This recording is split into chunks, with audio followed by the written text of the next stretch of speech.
খুব দ্রুত আর একটা ভিডিও নিয়ে ফিরে এলাম। বিগত ভিডিওতে আমি তোদেরকে ব্যাংক রিকনসিলিয়েশন স্টেটমেন্টের বেসিক আইডিয়াটা দিয়েছিলাম। ব্যাংক রিকনসিলিয়েশন স্টেটমেন্ট বিষয়টা কি, সেখানে কি বক্তব্য বা কেন করা হয়, কিভাবে করতে হয়, সেটা সম্বন্ধে কিছু আইডিয়া দিয়েছিলাম। তো শুধু আইডিয়া দিলেই তো হবে না, কি করতে হবে? আমাকে যেটা করতে হবে সেটা হচ্ছে যে প্রবলেম সলভ করতে হবে। তো তোদের যে বইটা করিয়ে থাকি সেই বইটার পেজ নাম্বার ৭৬-এর প্রবলেম নাম্বার 1 আমি তোদের সাথে আলোচনা করতে চলেছি। প্রথমত একটা কথা বলি যে এই ব্যাংক রিকনসিলিয়েশন স্টেটমেন্ট করতে গিয়ে না, মানে অঙ্ক করবার ক্ষেত্রে কিছু কিছু জায়গা যেটা দেখতে পাবি সেটা হচ্ছে কি, যে এই ধরনের অঙ্কে না ইংরেজির খুব হেঁয়ালি থাকবে। হেঁয়ালি বলতে, ইংরেজির হেঁয়ালি বলতে যে ইংরেজিগুলো না মানে কিছুটা জায়গাতে গিয়ে ছেড়ে দেবে, মানে পুরোপুরি কথা বলা থাকবে না। তুইও যখন ভাষায় লিখবি না সেখানেও তুই বেশ কিছুটা লিখে ছেড়ে দিবি, পরীক্ষক সেটাই বুঝে যাবে যে কি হলে কি হচ্ছে। এর আগের ভিডিওতে বলেছিলাম যে ক্যাশবুকে ডেবিট দিক জমা আর হচ্ছে গিয়ে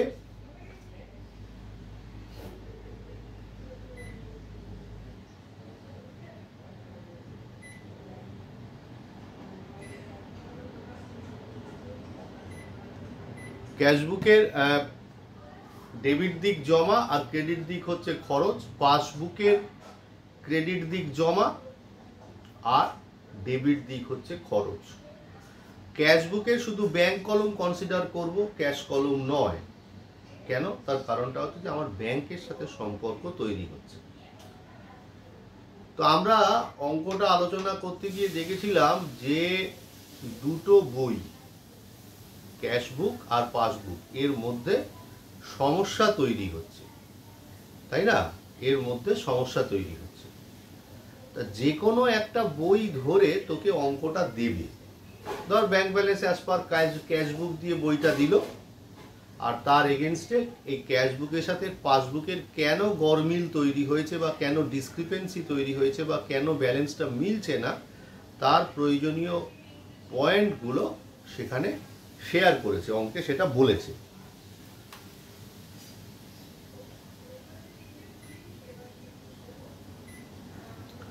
তো সেই জায়গাতে দাঁড়িয়ে আমরা এই bank balance as per cashbook অথবা bank balance as per passbook, এই জায়গাটা সব সময় দেখব হয় অঙ্কের একদম প্রথমে রয়েছে অথবা অঙ্কের একেবারে নিচে রয়েছে, মধ্যিখানে কোথাও পাবি না। কি বললাম?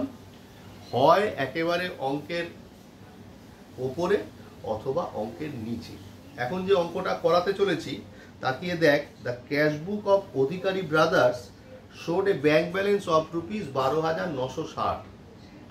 তাহলে ক্যাশবুকের একটা ব্যাংক ব্যালেন্স বলেছে 12,960। দেখ সামনে একদম প্রথমে রয়েছে। এটাই আবার দেখবি অন্য কোনো অঙ্কে প্রথমে নেই, সঙ্গে সঙ্গে লাস্ট টাকা দেখবি ওখানে দেখতে পাবি, মধ্যিখানে থাকে না। ঠিক আছে? এটাই হচ্ছে এর অঙ্কের নেচার আর কি। আর ব্যাংক রিকনসিলিয়েশন স্টেটমেন্টের অঙ্ক করতে গিয়ে না সব সময় ডেটটা খেয়াল রাখবি। কেন ডেটটা খেয়াল রাখবি? তার পেছনে লজিকটা হচ্ছে যে এক একটা মাস ধরে ধরে তো আমরা চলি। তো এটা নভেম্বর মাস চলছে, তো নভেম্বর মাসে টাকা জমা দিচ্ছি, টাকা তুলছি, সেটা ক্যাশবুকেও লেখা হচ্ছে, পাসবুকেও লেখা হচ্ছে। মাসের শেষে গিয়ে ব্যালেন্স হবে। তাহলে মাসের শেষে গিয়ে যদি ব্যালেন্স হয় এবং দুটো বইতেই যদি দুটো ঠিক ঠিকভাবে লেখা হয় তাহলে কোনো সমস্যা নেই, ব্যালেন্স মিলে যাবে। কিন্তু যদি না লেখা হয়, মানে ডিসেম্বর মাসে চলে যায়, সেটাই তো গন্ডগোলের সূত্রপাত তৈরি করবে, তাই না? ওই যে জিনিসটা ডিসেম্বর মাসে চলে যাচ্ছে, মানে যে মাসের ঘটনা সে মাসেই যদি ক্যাশবুক এবং পাসবুক দুটো বইতেই লেখা হয়ে যায় তাহলে কোনো ট্রাবল নেই। সেটা তার জন্যে ব্যাংক রিকনসিলিয়েশন স্টেটমেন্ট করবার আমার দরকারই নেই। কি বললাম? ব্যাংক রিকনসিলিয়েশন স্টেটমেন্ট তৈরি করবার আমার দরকারই নেই। তাহলে যে মাসের ঘটনা যদি তার পরের মাসে চলে যায় তাহলেই কিন্তু ব্যাংক রিকনসিলিয়েশন স্টেটমেন্ট করবার দরকার হয়ে পড়বে। যেমন দেখ, এখানে আমাকে দিয়েছে 31 ডিসেম্বর 2023। এই 31 ডিসেম্বর 2023-এর মধ্যে জমা দেওয়া বা টাকা তোলা দুটোই যদি হয়ে যায়, সেটা কিন্তু ব্যাংক রিকনসিলিয়েশন স্টেটমেন্টে স্থান পাবে না। এবার আসি অঙ্কটা কি করে করব। প্রথমে একটা ছক বানাবো, একটা স্টেটমেন্ট, ব্যাংক রিকনসিলিয়েশন স্টেটমেন্ট কোনো অ্যাকাউন্ট নয়, এটা একটা স্টেটমেন্ট, মানে বিবরণী মাত্র। ওপরে হেডিং করব ব্যাংক রিকনসিলিয়েশন স্টেটমেন্ট অফ, যে লোকটার নাম লেখা আছে হয় অ্যাজ অ্যাট অথবা অ্যাজ অন। যদি কিছু না বলা থাকে অ্যাজ অ্যাট অ্যাজ অন যে কোনো কিছুই ব্যবহার করা যেতে পারে, আর যদি বলে দেওয়া থাকে অ্যাজ অন তাহলে অ্যাজ অন, অ্যাজ অ্যাট থাকলে অ্যাজ অ্যাট হলো। এই হওয়ার পর তুই প্রথম কি করবি, পার্টিকুলার্সের একটা ঘর বানাবি, ডিটেলস আর রুপিসের আর একটা ঘর বানাবি। বানানো হলো, বানাবার পর এইবার তোর কি হবে কাজ, প্রথম লেখা যেটা দিয়েছে ব্যাংক ব্যালেন্স অ্যাজ পার ক্যাশ বুক, কত টাকা না 12,960 টাকা। এই 12,960 টাকা তুই কি করবি, এই 12,960 টাকা তুই প্রথম অ্যামাউন্টের ঘরে লিখবি। হলো, হওয়ার পর নিচে একটা ওয়ার্কিং করবি। ওয়ার্কিংটা কিভাবে করবি, আরও একটা কথা বলে দিই, যে তুই যখন ব্যাংক রিকনসিলিয়েশন স্টেটমেন্টের অঙ্কটা করবি, অঙ্কটা করবার সময় যে বই দিয়ে শুরু করলি তার ঠিক অপোজিট বইতে গিয়ে অঙ্কটা শেষ করবি। যদি ক্যাশ বই দিয়ে শুরু করিস পাসবুকে শেষ করবি, যদি পাসবুক দিয়ে শুরু করিস তাহলে ক্যাশ বইতে শেষ করবি। আর তলায় একটা ওয়ার্কিং লিখবি। কীরকমভাবে, যেহেতু ক্যাশ বই দিয়ে শুরু করছিস সেই জন্যে ক্যাশ বুকের শর্ট নাম মনে কর সি, আর পাসবুকের শর্ট নাম হচ্ছে পি। তাহলে সি দে পি দে, মানে জাস্ট আর একটার করসপন্ডিং আর একটা লেখ। এবার তুই ক্যাশ বই দিয়ে শুরু করেছিস, কোন বইতে শেষ করবি, পাসবুকে। যে বইতে শেষ করবি সেই বইয়ের ওপর একটা বক্স করে দে। আরও একবার বলছি, আমি ক্যাশ বই দিয়ে অঙ্কটা শুরু করছি, সেটাই দেওয়া আছে। তলায় লিখলাম সি, শেষ করব পাসবইতে, পাসবইয়ে এটা স্ট্রোক করে দিলাম। হলো, হওয়ার পর এবারে এখানে যে পয়েন্টগুলো বলেছে সেই পয়েন্ট অনুযায়ী দেখব যে মাসের শেষে কোন বইয়ের ব্যালেন্সটা বেড়ে আছে আর কমে আছে। যে ব্যালেন্সটা বেড়ে আছে সেটার ঘরে প্লাস লিখব, আর যে ব্যালেন্সটা কমে আছে তার নিচে মাইনাস লিখব। দেখা যাক। দেখ, বলেছে যে 18,000 টাকার চেক ইস্যু করেছে, তার মধ্যে 8,700 টাকার চেক প্রেজেন্ট করেছে 2024-এ। প্রথমত একটা কথা বলি, ইস্যু করা মানে কি? ইস্যু করা মানে কাউকে চেক দেওয়া, মানে আমার কাছ থেকে কেউ টাকা পাবে, সেই চেকটা আমি তাকে দিয়েছি, মানে আমার খরচা। ক্যাশবুকের কোন দিকে লিখবো, ক্রেডিট দিকে। খরচ তো কত টাকা, 18,000 টাকা। এর মধ্যে কি হয়েছে, 8,700 টাকার চেক প্রেজেন্টেড, এই একটা প্রেজেন্টেড কথা বলেছে না, এই প্রেজেন্টেড কথাটা দিয়েই তুই বুঝতে পারবি এই প্রেজেন্ট করবি কোথায়। প্রেজেন্ট তোর ক্যাশবুকে হয় না, প্রেজেন্ট হবে হচ্ছে ব্যাংকে। ব্যাংকে তার মানে এটা প্রেজেন্ট করেছে কবে, জানুয়ারি মাসে।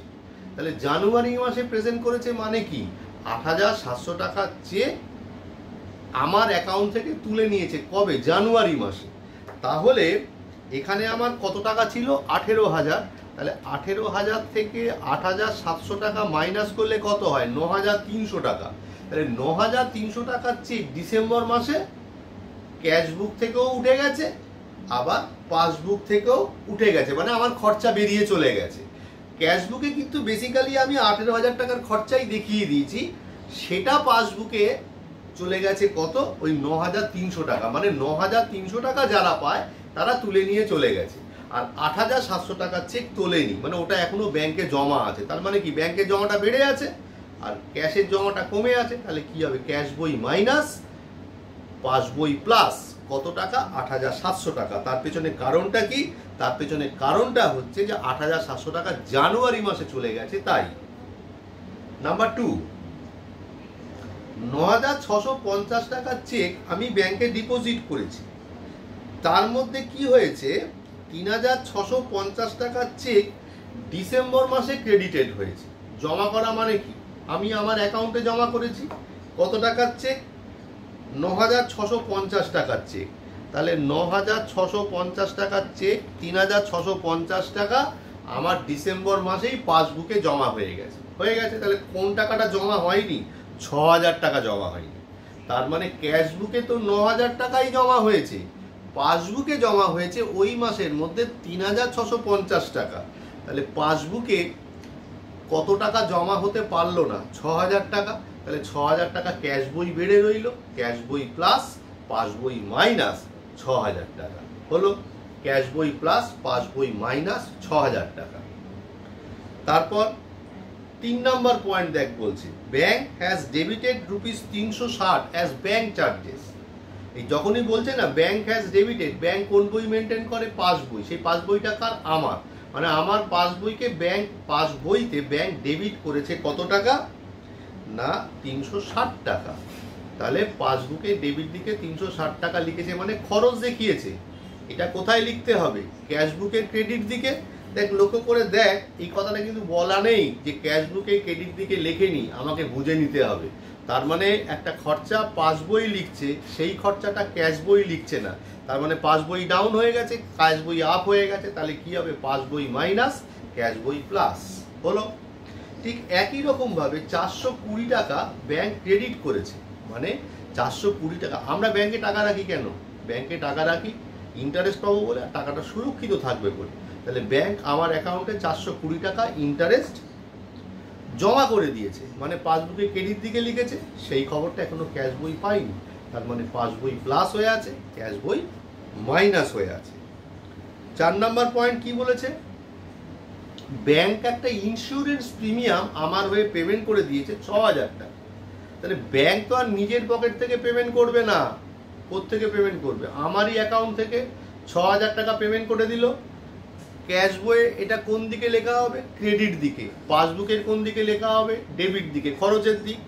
পাসবুক লিখলো 6,000 টাকা, সেখানে ক্যাশ বই ক্রেডিট দিকে লিখলো 600 টাকা। তার মানে 5,400 টাকা খরচা কম দেখালো, তার ফলে 5,400 টাকা বেড়ে বসে রইল কে? ক্যাশ বই। তাহলে 5,400 টাকা ক্যাশ বই প্লাস, পাস বই মাইনাস। এবারে বলেছে ক্যাশবুকের রিসিপ্ট সাইড, মানে জমার দিক, কি করেছে? ভুল করে 1,500 টাকা বেশি দেখিয়ে ফেলেছে। তাহলে বেশি দেখিয়ে ফেলেছে মানে কি? ক্যাশ বই জমার দিক বেড়ে আছে, মানে ক্যাশ বই প্লাস। এই ভুলটা তো আর পাস বই করেনি, ওই জন্য পাস বই মাইনাস। তাহলে ক্যাশ বই প্লাস, পাস বই মাইনাস। 580 টাকা, তারপরে বলছে 580 টাকা পেমেন্ট করা হয়েছে, মানে পেড ইনটু ব্যাংক, মানে ডিপোজিটেড ইনটু ব্যাংক। আমারই অ্যাকাউন্টে জমা করেছি, সেটা ক্যাশ বই দুবার লিখেছে। তাহলে আমি যদি ব্যাংকে টাকা ডিপোজিট করি, তার জন্য জার্নাল কি করি? Bank account debit two cash account. তাহলে টু ক্যাশ বলে টাকাটা ব্যাংকের ঘরে বসাই, তাই না? মানে ডেবিট দিকে। সেটাতে একবার বসাবো, কোনো সমস্যা নেই, দুবার বসিয়ে ফেলেছি। তাহলে যেটা আর একবার বসিয়ে ফেলেছি সেটাই ক্যাশ বুককে অধিক বাড়িয়ে ফেলেছি। তার মানে কি হয়েছে? ক্যাশ বই প্লাস, পাস বই মাইনাস। এই ভুলটা তো আর পাস বই করেনি, হলো।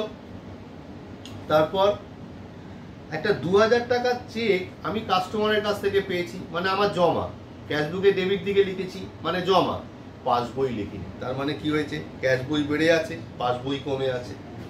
আর লাস্ট অফ অল একটা 1,000 টাকার চেক কি হয়ে গেছে? কিছু বলেনি, তার মানে মনে করতে হবে আমি সেটা পেয়েছি। ক্যাশবুকে ডেবিট দিকে লিখেছি, নিয়ে ব্যাংকে জমা করতে গেছি, মানে আমার অ্যাকাউন্টে টাকাটা জমা পড়বে বলে। টাকাটা ডিজনার হয়ে গেছে, মানে টাকাটা আমি পাইনি। কিন্তু এই খবরটা তো ক্যাশ বই পাইনি, তার মানে ক্যাশ বই যেমন বেড়ে থাকার বেড়ে থেকেছে, পাস বই বাড়তে পারিনি। ক্যাশ বই প্লাস, পাস বই মাইনাস। এবারে অঙ্কের না প্রায় সবটাই হয়ে গেল। তাহলে ওই যে ওয়ার্কিং এর ভেতরে আমি পাসবুকের নিচে যেগুলো প্লাস যেগুলো মাইনাস পরপর লিখেছি, তো দেখবি পাসবুকে একটা স্ট্রোক দেওয়া আছে। ওই স্ট্রোকের নিচে যেগুলো যেগুলো প্লাস করা আছে সেগুলো অ্যাড করবি, আর যেগুলো যেগুলো মাইনাস করা আছে সেগুলো সেগুলো লেস করবি। এইরকমভাবে পৃথিবীতে যত বিআরএস আছে সমস্ত খুব ইজিলি নেমে যাবে, এবং অঙ্কের শেষে ব্যাংক ব্যালেন্স অ্যাজ পার পাসবুকে এসে অঙ্কটাকে শেষ করবি। অনেকটা বড় ভিডিও হলো, ধীরে ধীরে বোঝাবার চেষ্টা করলাম, আস্তে আস্তে কথা বলার চেষ্টা করলাম। দেখবি, শুনবি, অসুবিধে হলে অবশ্যই ক্লাসে শুনবো। অসুবিধে হতেই পারে, কারণ বিআরএস এর প্রথম দিকের কনসেপশনে এই ডেবিট ক্রেডিট জায়গাটা ভীষণ গুলিয়ে যায়। তো আমি এত বড় একটা সময়কে লাঘব করবার জন্যই এই ভিডিওগুলো করে থাকি। আশা করি তোরা ভালো করে এটা দেখে বোঝবার চেষ্টা করবি, আর এটার জন্য ছোট ছোট ইংরেজি নিজের মতন করে ভাষায় লিখবো। এবার যেভাবে আমি তোদের গ্রুপে পাঠিয়ে থাকি সেটা আমি পাঠিয়ে দেবো। আপাতত এটুকুই।